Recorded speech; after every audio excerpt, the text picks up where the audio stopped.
with Nikki Padilla Rivera, and we are going to be talking about travel guides, which I think, and I know she'll agree, is kind of an overlooked topic in the area of tourism and something that we connected on right away. So I'm really excited to be bringing this conversation to the table and to this audience, and for people just to gain a little bit more of an understanding of what it looks like in the space of being a tour operator in the travel industry, or I mean, sorry, travel guide in the travel industry. So Nikki, I'm going to turn it over to you and give you the opportunity to introduce yourself. Tell us a little bit about Trip Kinetics and the work that you're doing. Yeah, so I'm so excited to be talking about this. It is how we connected, right? It's like, oh, someone else who's interested in talking about tour guides. Um, I call myself a tour guide educator and advocate. Recently is what I've been using because I feel like for in my job, I work with tour guides, training tour guides. I work with tour operators. I basically translate between tour operators and tour guides because there's such a huge gap between those two worlds, and it leads to a lot of friction. And I firmly believe that any challenge a tour operator has can be solved with a happy guide team. So I usually work on that end through the tour guides to help their guides. But I also put out through Trip Kinetics tons of free resources for guides as well. Just kind of empowering guides to really understand the importance of their job and encouraging them to have constant evolution. I think so often guides, we get used to what we're doing, we get into our flow, and we kind of repeat that again and again. But it's better for everyone, the guide included, to just keep learning and growing. Mhm. And then on the industry side, just constantly reminding people that guides are the most important piece. We cannot have tours without guides. The best marketing, the best tours, it's useless. At the end of the day, it is just the guide and the customers. And just so many decisions are made, which I'm sure we'll get into, but without guides really in mind. They're made for business purposes or for marketing purposes, but then it trickles down. The guide's the one who kind of has to bear the brunt of these, new technologies that are being used, or new systems. And so I'm always kind of there but remember the guides in the background. Yeah, um, I I I think it's such an interesting discussion and a way at looking at the industry because as you said, like from a business perspective, we're always worried about all these other things. We have to get the travelers in, on the trip, and so then we have to market, we have to create these itineraries, we have to create these products, and it almost feels like at the end of the day, like once all that's done, you're like, we did it, right? But then, Really. like, a month later is when your guide is meeting your travelers wherever they are, and really it's where it all begins from that perspective. And so I can see the disconnect.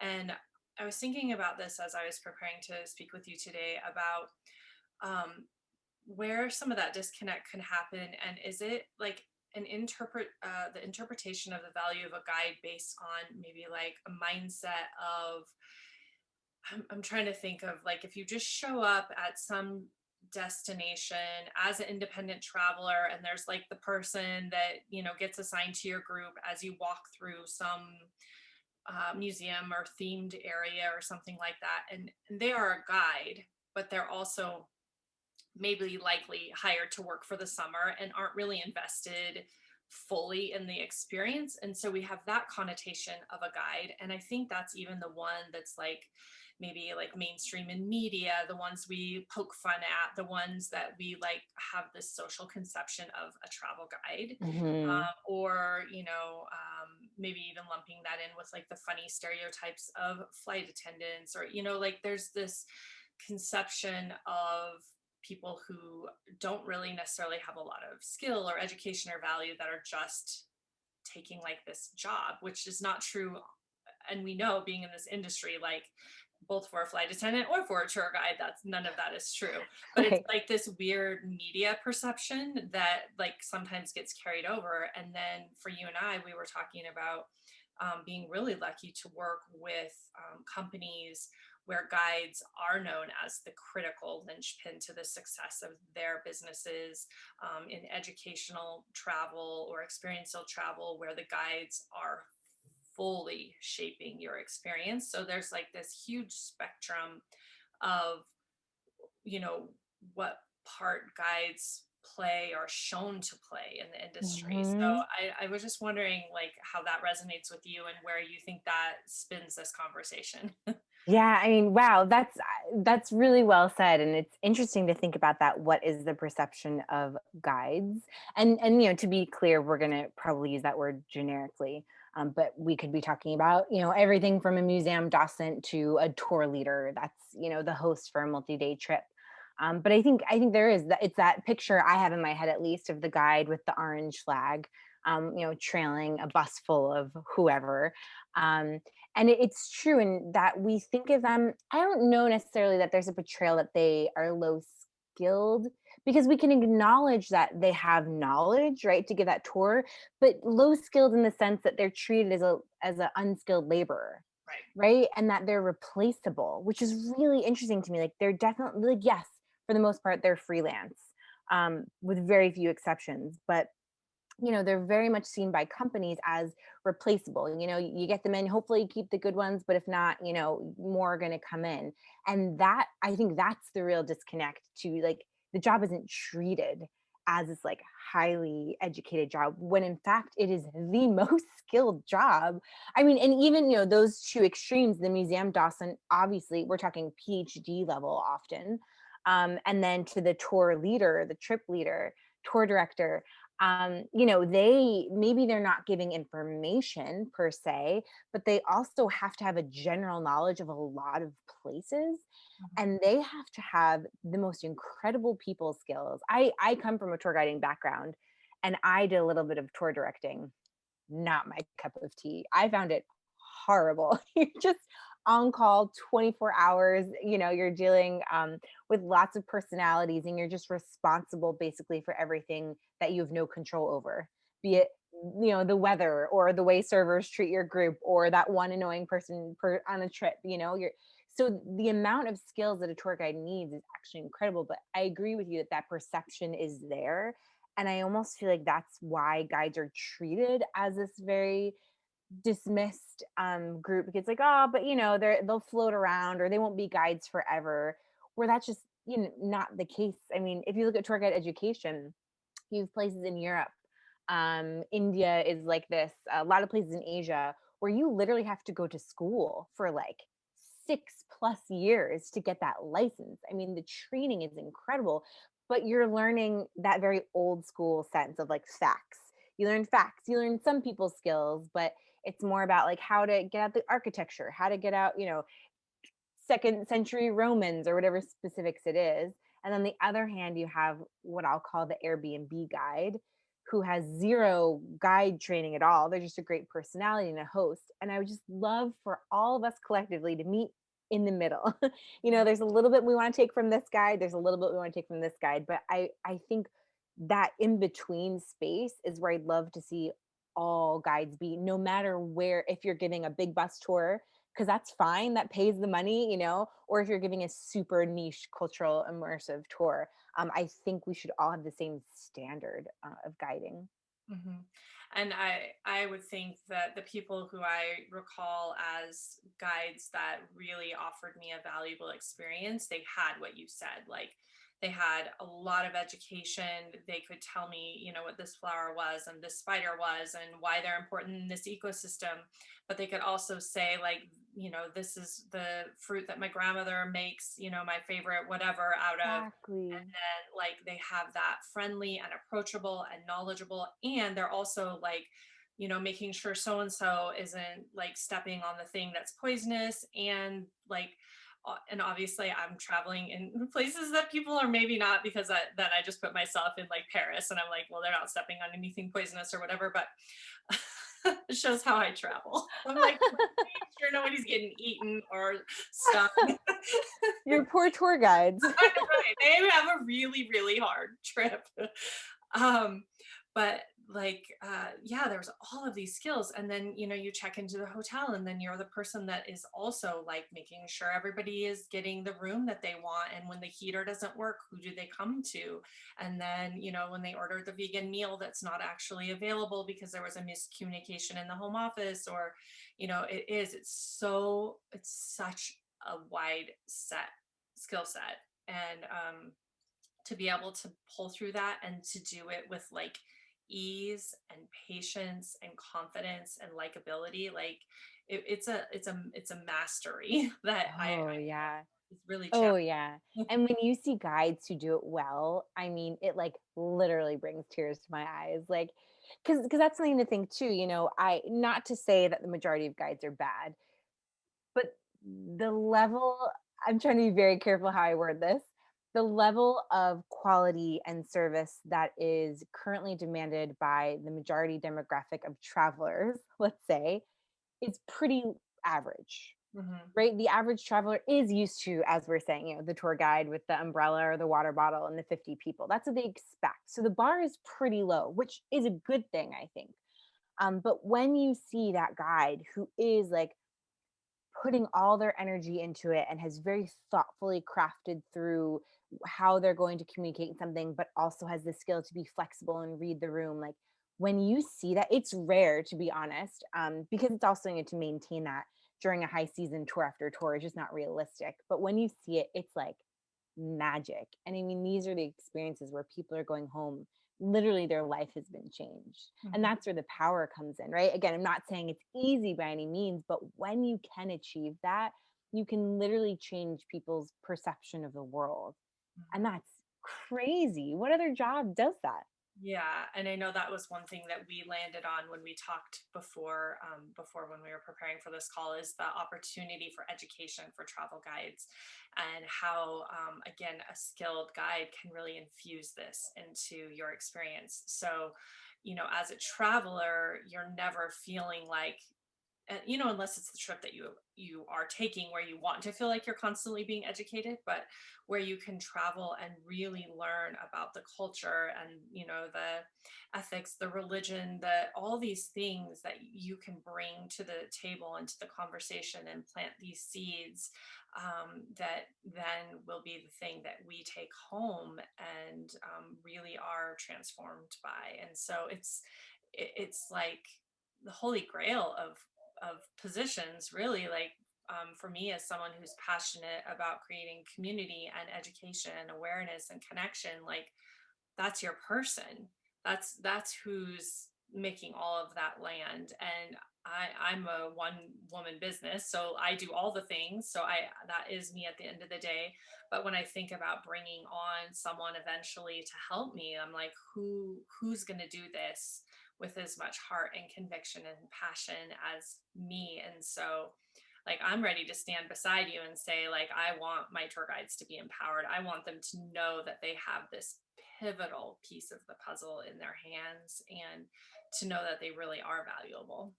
It's giving that permission, right? Which seems sad that we have to give it, but again, it's just it hasn't, to be fair, it has not been built into guiding up until now. And that's, I think, where I need to do a lot of letting go.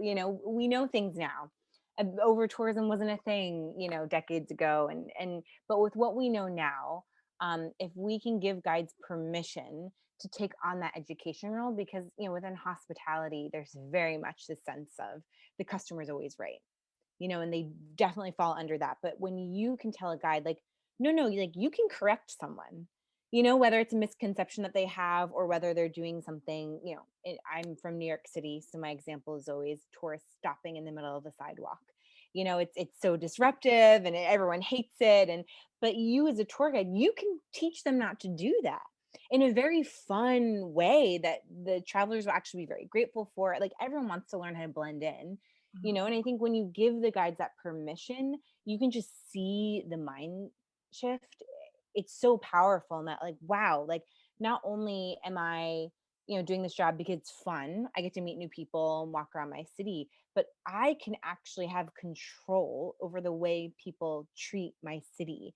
And in certain, if you're talking in, the Venices and the Barcelonas, that's huge. That's a huge, huge power.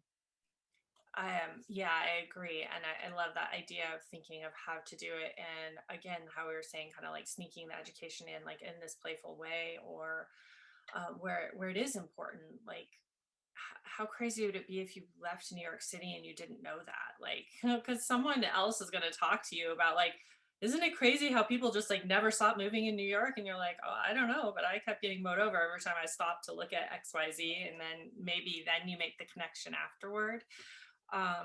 Yeah, and it really, that's such a simple example, but for instance, when I was in Bali, and I happened to be there at the end of rainy season, and so there was a lot of trash that was everywhere because it had kind of been washed out of the mountains and everything, and I kept wanting someone to tell me why. Like, I wanted the answer. I was waiting for my guide. I was traveling by myself, but to come up and give me that information and be like, this is something we see this time of year. This is why, as a country, you see signs everywhere that we're trying to eliminate single use plastics and, all this stuff. Then, wow, what a moment for me to be able to step into that and think about it. And, I was trying to have that one sided conversation, but guides really can bring that, especially if they're local guides, which I think is something we could probably dive into. The value of a local guide as well is how much they can share and personalize your experience versus bringing a guide with you, wherever you go, like finding a guide that's actually a part of the destination that you're traveling in. Yeah, and that's a little bit mechanics as well, right? Like that's the distinction between a tour director and a tour guide, where a tour director is super skilled at the hosting, at the logistics, whereas the tour guide is that local knowledge. So in an ideal world, you have both, right? You have the tour director with you the whole time, and then you're hiring the local tour guide in each city. But yeah, that's super. I mean, talk about value. You know what I mean? That to have a tour guide who is local, and that can mean an expat as well, right? But to have a guide who is invested in the local city, in the local region, I mean, that's going to make that difference of the information, because now it's not just, I see a lot of companies, because regenerative travel is very trendy right now. So everyone's having their like carbon offset purpose on their website, and they're saying how we're going to, help the environment or whatnot. um, but really, like, if you really cared, what you would do is empower these local tour guides to take control over their own city, right? And it doesn't even need to be something as huge as what we're talking about, how, like, culture and economics. Like, it can be something as simple as teaching people how to order in a restaurant. Something, it's so simple and it's so valuable to a get. Like, that's what I want to know, right? When I travel. But that it relieves so much. Like, first, it's now empowering them to go to local restaurants, right? So you're boosting local economy. Second, you're making sure that they're going to be moved through that space in a way that doesn't disrupt the actual locals, right? So it's tourism benefiting a place instead of disrupting it. I mean, there's just a million different benefits for something as simple as, in Italy, when you order a coffee, go to the cash register first and pay, and then take your receipt to the bar. Like, it's these common things. And actually, it's funny, local guides versus or native born, I should say, versus expats. These are a lot. I'm a huge fan of a combination on any team of natives versus expats, because these are the things, it's the native knowledge that only the expats know is knowledge. If Right. that makes sense, because natives like, of course, that's how you get a coffee. But Yeah. the expat is there to be like, oh no, no one knows that. You know what I mean? So you have to like say that out loud. And now I'm veering off topic, but yeah, that the importance of that local guide is understanding those nuances, and then educating. It all comes down to that education. Yeah. Well, and I love the examples of that, of looking at if you, as a traveler, you're coming hopefully to learn more about the destination and be more immersed. And I mean, I'm here to say that ordering off a menu is a huge roadblock in a lot of places, especially if you're looking at a foreign language. Even if you're not, if you're reading a menu, if you're in France and reading a menu in English, it's still like a foreign menu. And so, yeah, like saying, here's, this type of food, or it also creates conversation and discussion as well, which is really fun. And I remember sitting with a guide in Guatemala, and she's like, have you heard of this? And then it's like realizing, oh, this is how you say this is how we say it in our country, this is how it's similar. And then all of this connection has unfolded, whereas if you would have just sat there and kind of going back to the customer is always right, maybe we don't want to insult them by telling them what they may or may not want to eat. You've just sat and they fumbled their way through ordering, maybe got a meal that they didn't even enjoy, don't have the best impression. They're definitely not going to go to another French restaurant. They're going to be trying to find an American-ish restaurant in France the next time they eat. And so, yeah, it's like there's so much value in empowering a guide to be able to offer those services, so then it ripples out throughout the whole experience and even beyond. Exactly. And to push those boundaries as you kind of are hinting upon. I mean, I'm a big fan of guides talking politics on tours, and that is like a big no for so many guides, and I obviously understand why. But I think, again, we need to move away from that, the PC tour. In that I think there is an opportunity. We need to take that opportunity to educate, um in terms of bigger topics. Like another New York City example, back, not that immigration isn't an issue today, but back when I was guiding, immigration, Mexican immigration specifically, was a really big hot topic issue in the US. And in New York City, I would get tourists from all over the US. And I gave a tour of Chinatown, Little Italy, Lower East Side. It was about immigration. And so funny, through this tour, it was such a hot topic of the day, very controversial, but yet the Italian immigrants of the 19th century are very safe, right? The Chinese immigrants of the 19th century are very safe. So you go through the whole tour and everyone's like, oh yeah, these immigrants, they worked so hard, they came from so far, and they made a better lives and they contributed back to the city. This is so wonderful. And then, you don't have to really get into it, but at the very end of the tour, maybe your last call to action, which I'm a huge fan that every guide should have, slipping in that line of, remember, immigrants come every day to the city. And that's all you have to say. You don't have to change someone's mind. You just have to plant the seed of another idea. And then it's up to them to think on it or not. But I think it's a missed opportunity to not plant that seed. Yeah, and really it's just you're only telling a truthful story, and it's only political because of a modern day context of Mm. something that someone may or may not interpret in one way or another. And so that and that's hard in general, like when you're holding conversations amongst groups of people, and especially that's another nuance that a tour guide or a travel guide really, if they're excellent, is really paying attention to and trying to understand. And then that's a huge skill as well.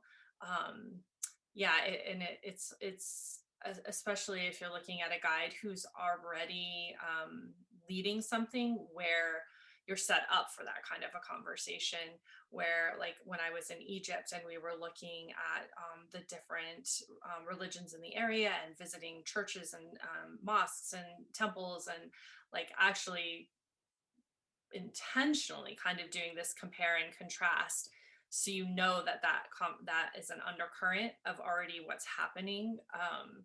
Yeah, so but then having the skill to be able to say, like, this is the truth of this, this is the truth of this. And I guess truth is relative too, but if you're just stating it in a very factual way of, like, this is XYZ and this is XYZ. And isn't it interesting in the overlap between the XYZ here and there? And those, when I have had those guides, which I've been lucky enough to have as well, I'm like, my mind is just blown, because when you remove any of the inherent political undertones and it is presented in this factual way, you do it on your own and you're like, what? I don't understand all of the discord that has risen, that is centuries old because of these things. And it's really, really, really powerful. And you could have easily just gone and seen the buildings and not talked about it, right? Or Right. it's like Right. it doesn't even have to be an agenda, it's just sharing history, which is hopefully why we're traveling. Totally. And there is a responsibility in storytelling also, right? That, if you are giving a tour of Chinatown, Little Italy, in New York City, the responsibility to portray it in an ethical way, if that makes sense. And again, not to call out any guides, but most of the tours I have been on in that area of New York City, in Chinatown, it's usually talking about the Chinese immigrants as like one single monolith. And then when you get into Little Italy, then it's talking about the crazy and kooky mafia characters with names and families. And it's very unintentional, right? And it comes to do with a lack of education knowledge on the guide's part. A lot of those tours, from the tour operators, you're not getting a lot of information about the Chinatown, the Chinese immigration, because the Little Italy one's more fun. That's what people want to hear about. But the importance in then taking it upon yourself to say, whoa, wait a second, why don't I have names of Chinese immigrants? How can I source that information? Okay, well, what books have been written recently by someone who's from that community, as opposed to relying, because the old text, right? Those big what's the word I'm looking for? Like, the big tomes that everyone reads, the standard historical books of any culture, they were all written of a certain time, usually by certain demographics. They're very one-sided. So I think it's very important nowadays for guides to be reading first source information from different voices if they are not themselves of that background, to be able to more ethically tell that story. Because I think today, we're in a day and age, especially in the US right now, where it's sort of no longer okay to just say group people together, that we really do need to do our due diligence in doing the extra effort to find that information that is harder to find. Yeah, and I think that goes back to your like heart mission of empowering guides to know their importance, and that is part of it. Where like if this is the set of information and facts you're given, to feel empowered to be like, hey, wait, I think there might be more here that I would enjoy sharing with people coming to my community. Can I dig into this? Can I share it with the rest of the guides once you found it? And can we, elaborate upon what we share? And again, when you're in a position where you think you're replaceable, you're not likely to do that because you're just trying to say, yes, like you're right, and the traveler's right, and everybody's right, and I'm just going to be quiet and do my job, and not rock the boat. And so I think, yeah, like really understanding their importance in crafting these experiences goes a long way into giving them that comfort in being able to say, I'd like to do more. And look, that's the industry side too. Like this, we can't put it all on guides, right? It is right now. But what I want to see is that pressure put on the industry to give the guides those resources. If guides were paid as the highly skilled professionals that they are, then they would spend a lot more of their time doing research and sourcing these things and upskilling. Right now, there's really not a whole lot of benefit to the tour guide. Again, unless you're in one of these countries where you can get special licenses by taking certain tests, and that does affect your pay grade. But in general, it doesn't pay well, and it's seasonal. So it's great because it's flexible, and that's why a lot of guides do it. But I would love to see like guiding be a career that is accessible by everyone, not just the people who have the means to work part time, or Mhm. be able to like flip back and forth. And that, that's a whole nother topic: who has access to being a tour guide, and who is, why the people telling these stories tend to be a very specific demographic. I mean, Mhm. you even get into gender, um, in India, I feel like females is a hot topic, right? Everyone wants to know about, oh, when do they have to be married, and there's so many questions, but yet for so long all of the tour guides were male. So I feel like whether or not the men were happy to have those discussions, probably people wouldn't feel comfortable asking them about that, right? But now, you're having more and more female tour guides, and I was really lucky to work with an almost all female tour guide managed by a female.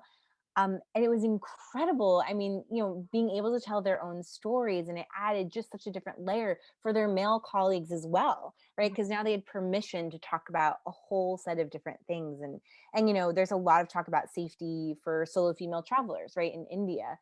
So how do we solve that and make it more safe? Well, by providing education. Who needs to provide that education? Women living as females in India, right, are probably the best suited to that. So it's all tied together, right? Access to these stories, who is able to tell their own story, to be able to pass along that education. Mhm. Yeah, I agree. Like when you look at guides as a connection to a destination, especially traveling somewhere like India, for example, since you were just mentioning that. I lead women's trips, so it would make a lot of sense for me, and I do try to have female guides because then there is this cross cultural connection on gender issues that are similar, and also acknowledging the differences, and the way that we share together is just different. And then like when we hear the stories of a woman where we're traveling and how it impacts us, and then the way that we want to engage with that destination afterward, I think is so different um, than when you don't have that intimate experience. And not that it couldn't happen having a male guide for a women's group, but there's just something about that creates a different dynamic. And so I love not only that it creates a financial impact for the women in those communities and hopefully gives them access to education, certainly allows their families to have better opportunities for education. um, yeah, that it opens doors in a different way, and again it's creating this really valuable role for that woman in that country, which is also often so important. Oh yeah. I mean, and it's the things it's different, right? In a lot of these countries. So then it's like, okay, there needs to actually be it is more work, and this is why it's not happening, because you can't just treat them as your male guides. Mhm. Right. I mean, this one woman, this manager, she's younger than me. She was going to people's families because these young women wanted to be tour guides, and their families were like, no, absolutely not. And this young woman was going to their houses, in her free time, and showing, see, I do it, it's fine, it's safe. She was paying, extra money for the woman to take a cab home after a tour, and calling, the parents, like, the tour is running late, but I'm on the phone with her, I'm going to buy her a cab, I'll get her home. It does take in a lot of these circumstances the extra effort, but as you pointed out, like, the rewards are there. So again, that's on the industry to kind of, it's not enough to say we need to have more diversity in storytelling. It's like, okay, but we need to actually look at what it takes to get there, and then start taking the steps to make that happen. Right, absolutely, and acknowledging that, because I think I've even heard a story recently in a more developed country where a woman was saying she wasn't feeling safe in her role in the tourism industry, and that she was feeling like something was wrong, and it went awry, and she had asked for that safety and that security, and it was overlooked. And so, and that's a whole nother I can was gonna say it's a whole nother topic we could go yeah, on. but Yeah. it is when you look at bringing female guides in a lot of countries into play, you do have to have the cultural awareness to understand what you are actually asking of that woman as a leader for your group, and really acknowledge that. And again, it's another opportunity for education and conversation, within the group, within your company, within the industry. So it really brings a lot into that space when you start to look at things from that perspective. Oh yeah. Yeah, there's so much work to be done. Yeah. We're on the way. I think it's hard to, see how far we've come, but there's a lot of work to be done. Yeah. Well, I was wondering if you would mind sharing, either as a guide yourself or as a traveler, a story where you have had a guide that has really influenced and shaped your experience, because I think that is valuable both for people listening who are travelers in seeking that kind of guidance and experience, and for people who are on the industry side that are maybe not as aware of what what a really valuable guiding experience looks like, or feels like for their travelers. Yeah, I mean, I feel like I want to give an extreme example and then like a more common example, because it's easy to give the extreme ones. But Yeah. I mean, memorable experiences I've had with guides. Um, have honestly been in the off time, like off the tour, because again, these guides don't feel like they can share these personal stories and anecdotes during the tour. They think that's not what guests are interested in, which is a shame. Like, no, but they want to hear about the history. It's like, no, they also want to hear about these things. So I don't know, to give an example off the top of my head, one of the most impactful tours I had during was a tour director. I was in Cuba, And I don't know that this is the best approach to do it, but I really respected. We had long drives in between cities, hours at a time where you're stuck on a bus. And he would literally get up there every time and say, okay, I'm going to talk and I'm going to give you information. This is my opinion as a Cuban, but as a group of Americans, you just need to know this and you could take it or leave it. And he would just talk for, I mean, hours on end. And in the moment, it was like, oh my gosh, I just want to sleep, but I feel like I should be paying attention. But what he did by doing that was sort of he opened up the room for discussion. And that was a very interesting trip. I mean, being an American in Cuba is a very surreal experience. And that trip very happened to be half people my age, the millennials, and half baby boomers, so our parents' age. It was very split. It was very interesting the questions that were coming from the two different groups.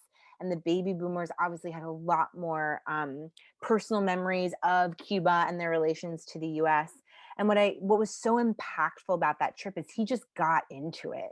There's nothing off the topic, and he really encouraged, to be honest, ignorant questions. Like he really wanted them. He wanted people to say, I heard everyone in Cuba is starving or this and or that, just so he could give his perspective. And Mhm, again, he was very clear, this is my perspective. mhm, But I'm going to say it exactly how I feel it. I'm not going to sugarcoat it. I'm not going to say, oh, but the other side feels this. You are the other side. I'm just going to give you my opinion. And that, I mean, that trip just was probably the first time that I felt I understood what I didn't know. Right? Is it the conscious unconsciousness, or the conscious what I don't know? That was really impactful.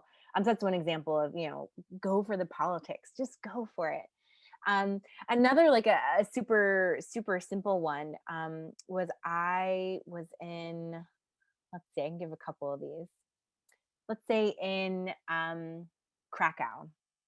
I was in Krakow, Poland, and it was just no, no. I'm gonna give sorry. I'm gonna give San Sebastian in Basque Country in Spain, because this example is something you wouldn't think this is anything special, but going back to the how to navigate local bars. Um, Basque Country very famous for pinchos, which are their tapas, and it's like a whole thing there. Like you order them in a very specific way, and they're very intimidating. Those bars. There's lots of like Michelin star tapas bars, which is great. So the food scene is like very intimidating, even if you're a foodie. And so it was just a food tour. That's all it was. We just went from, Pinchos bar to Pinchos bar and ate. That was all it was. But the way the guide gave it was so practical. So literally coming down to great. So when you see on the board the wine, there are four types of wine. This is the lowest, this is more fancy, this is fancier, and this is the top. Right. So this is what the colors mean, because they would all have these like colored labels. And then tips like, okay, great. So she would explain it as she did. I'm going to go order our pinchos, and you'll notice when I go, here's how I get the bartender's attention, because all these bars are like swarmed by locals. She's like, here's how I get his attention. And then, when you go back to order more, you want to go to the same guy. You just go and you look him in the eye, and this is what you say. I mean, so specific. And she even went the extra step to email us all at the end of the day. And I still have that email. She wrote it all down. And it's copy and pasted from each tour, but it was like step by step. And literally with that paper in hand, me and my travel companion, we just felt empowered to go into any tiny hole in the wall or super fancy Pinchos bar, because we felt like we knew what we were going to do. We knew exactly how it worked. We knew how to be respectful. We knew how to get served. And that was so valuable. My God, that I had that knowledge. And then the reverse effect is that I was now empowered to go and eat in these Pinchos bars. Whereas before, maybe, I mean, I wouldn't, but maybe your average traveler would be like, maybe we'll just stay in the hotel tonight because I know where to start or where to go. I mean, that was huge, the impact of it. And it was just a food tour. That's mhm. all it was. Yeah.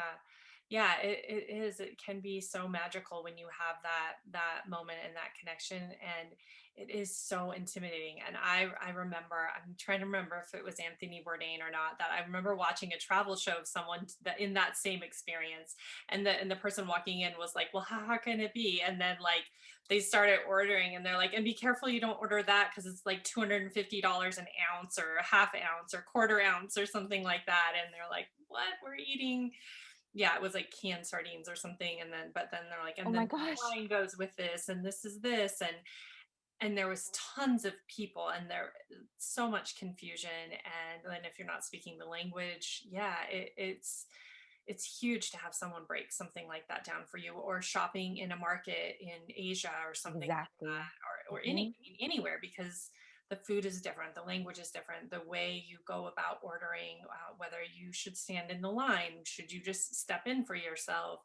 Um, all of those cultural things are what makes the trip relevant. Like that's what you're there to learn, I think. And so I don't think you could go overboard, like where you were saying, she sent you the whole list afterward. Like, yeah, thank you, that's so valuable. And again, empowering your guide to be like, take it as far as you want to take it. Like, don't assume Exactly. we know anything, because we don't. That's why we're here. And if we do, we Exactly. still might learn something, and it might be fun to watch other people get the guidance that maybe we didn't have, and we had to figure out how to do this by ourselves, or yeah, it's interesting. And the value of that too, again, I want to make it really clear that like I don't think this level of service should just be reserved to the high priced niche tour, right? Like I would love to see this for the big bus tours because is that the best way to travel? No, but it's the affordable way to travel for a lot of people. And I just think that there's more impact there Right. because these are people who truly, you and I are a very specific type of traveler, right? We really want this knowledge and we're asking for it when we're there and we're conscious of it. But imagine the impact of that bus full of 50 people who aren't bad people, but they just don't think to ask these questions. If Mhm. you were giving them this information, now it's going to be front of mind, not only, in your place, but the next place they go in your country or the next trip that they take, they're going to be a little more conscious of asking those questions themselves the next time. Something as simple as I always ask every local guide that I have, what greeting, like what do I say when I walk in a shop? Mhm. Just because I want to be able, because sometimes you walk in, and again, for you and I, we're like conscious, like, oh, I don't want to like start in English, but I really can't pronounce the language. There's no way I can memorize, do you speak English?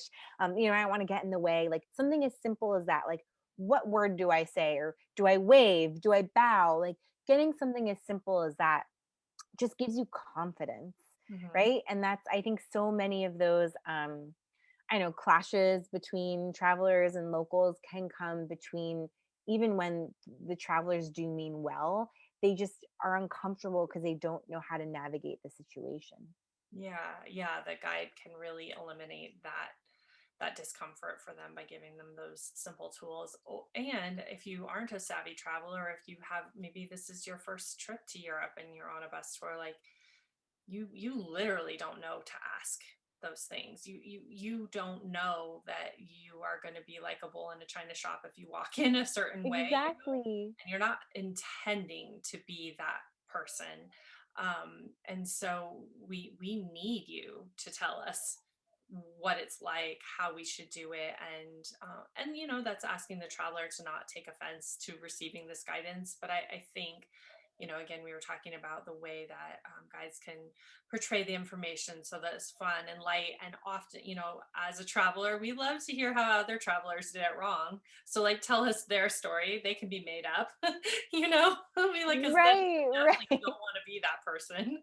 And Totally. yeah, and then it's relatable, it's humorous, it provides the education and the context, and then the whole group gets in on it. And yeah, so I think there's definitely ways to like, but it takes education, because if this is also your first time guiding a trip, you might not know this. You might not know that this is something that comes up. It's a curiosity. So that's where then we need to put that education into play across the board for our guides so that they can provide the context and the experience that they need.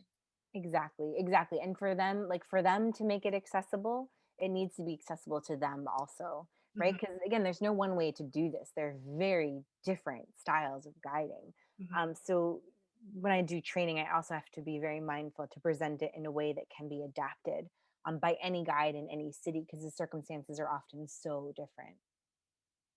Yeah, I agree. Well, I'm wondering, is there any last like tidbit that you would like to share in terms that we haven't uncovered?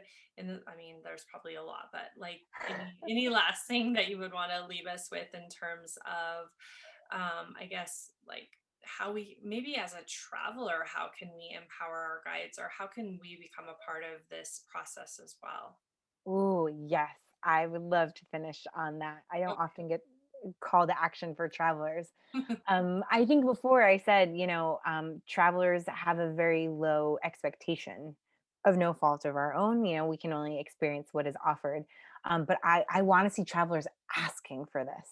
I want to see travelers asking, these questions about how to blend in is a strong word, but how to be respectful in a city. What do you wish all travelers did in your city that don't? What do we wish that we knew? I would love to see travelers asking those questions because the more common they become, then the guides will start to give those. And I think demanding of the companies. There's a lot of people right now who are a little bit more mindful of asking about sustainable practices when talking to a company. So also asking about the guides, like where do you source your guides and what kind of training do you provide for them? And um, I think if we can start rewarding the companies that are doing it well, then hopefully the other companies will have no choice but to step it up a little bit. Yeah, I love that. And again, like I'm just so lucky that I know so many of the companies that are doing it well that it becomes hard for me to step into another space. But I also know that it exists. And so, I mean, I just, some of the experiences I've had traveling with amazing guides, I would wish that for everyone traveling because it's so beautiful and it's tenfold the value, and it changes everything. And it also in the future, like I was talking about in Bali, wishing I had my guide over my shoulder. Like I don't want to travel without them. Like I want a biologist when I head to the beach or an oceanographer or whatever. Like I want them to tell me all of the things, and a historian, and it becomes really powerful. And and when you have your local guide telling you the stories about the food and their family and what it's been like to live in this area, and maybe how they left and went to university somewhere else for a while and chose to come back, like that enriches your travel experience. And that is where really the power is for what we're trying to offer to the world as a travel community, I think. Totally agree. I mean, literally everyone wins. The destination wins because it's being treated with more respect and sustainably. The guide wins because it's more fulfilling for them. And the customer wins because it is just a better experience. It Mhm. just is. So there's like no negative. We just need to raise the bar altogether. Yeah, yeah, I agree. Well, for people who want to learn more, maybe if they are a guide and they want to learn more, find those resources, if they're a tour operator and they want to bridge that gap, how can they find you? Yep. So my website is tripkinetics.com. And I have, as I said, tons of resources for guides. I always try and put more things out there, all of it for free.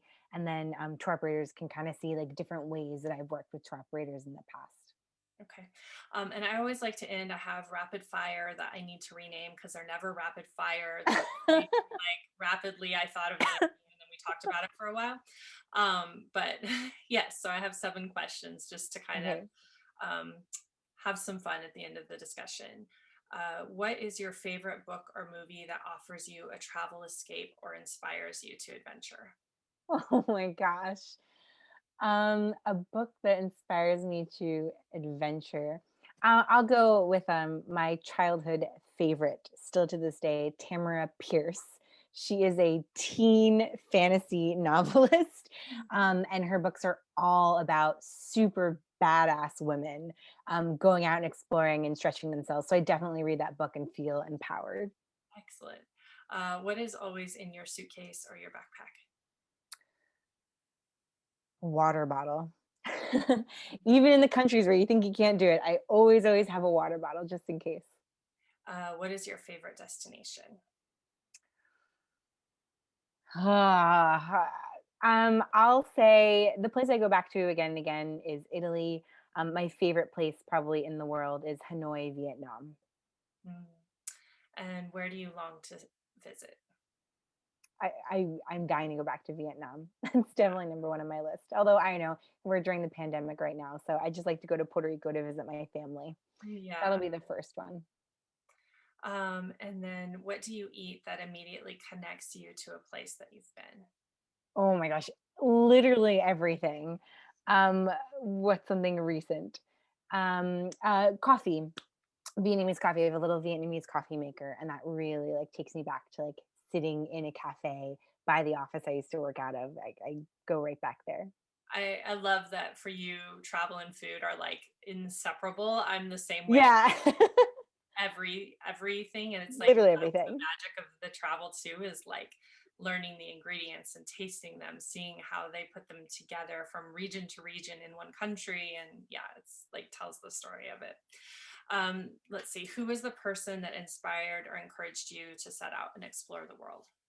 My grandparents, they were, blue collar New Yorkers, and they won a trip. My grandpa won a trip through work to Italy. No one had ever heard of anyone traveling at that point for fun, and that was it. They were travelers, and it was like unheard of in their generation. But they went all over the world.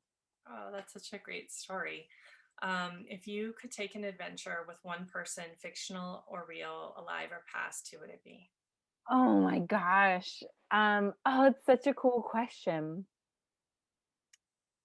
I this is gonna be really basic sounding, but I would love to like go to that restaurant in Vietnam, in Hanoi, I think. Oh no, Ho Chi Minh City with Anthony Bourdain and Obama and just like share a bun cha and beer with them. Oh, that would be amazing. Oh, I'm like, oh, I want to go. You can come. Okay, thank you. Invite myself on your fantasy adventure. Oh, that's so good. I love hearing what people think of because everyone just has their own like whatever lands on their heart. Um, Thank you so much. I feel like this was such a valuable conversation. I would love to keep bringing this conversation to the table and supporting the work that you're doing. I love seeing just the way your business is shaped in the last year in this time where we've had space to do these things Yeah. that we wouldn't have Yeah. done. And I think it's so important. So thank you so much for being here to share with us today. Thank you so much for having me and for chatting with me. It's like I said at the beginning, I love talking about this stuff and was thrilled that you were too. Thank you.